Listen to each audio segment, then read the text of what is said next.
উপস্থিত আছেন বাংলাদেশের সেরা দুইজন সেলিব্রেটর আজকের মঞ্চে, একজন সাইদুল হক সুমন মাননীয় সংসদ মহোদয়, আর আরেকজন হচ্ছেন গিয়াসুদ্দিন তাহিরি মহোদয়।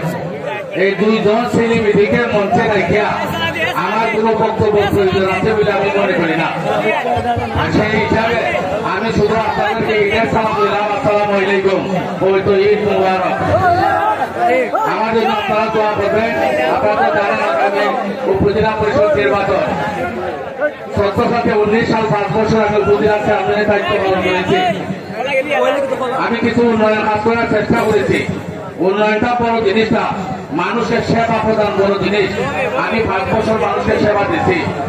আপনারা দোয়া করবেন, আল্লাহ যদি কবুল করেন আগামী 5 বছর ধরে আমি উপজেলা চেয়ারম্যান নির্বাচিত হতে পারি, তাহলে সোনারগাঁকে একটা আলোকিত সোনারগাঁ হিসাবে আমি রূপ দেওয়ার জন্য চেষ্টা করবো।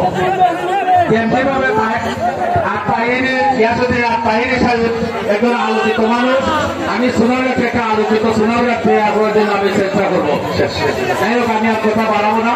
আপনাদের সকলের সুস্বাস্থ্য এবং দীর্ঘায়ু কামনা করে এইভাবে একটা সুন্দর অনুষ্ঠানে আমাকে কথা বলার সুযোগ করে দেওয়ার জন্য আমি কর্তৃপক্ষের প্রতি কৃতজ্ঞতা প্রকাশ করছি।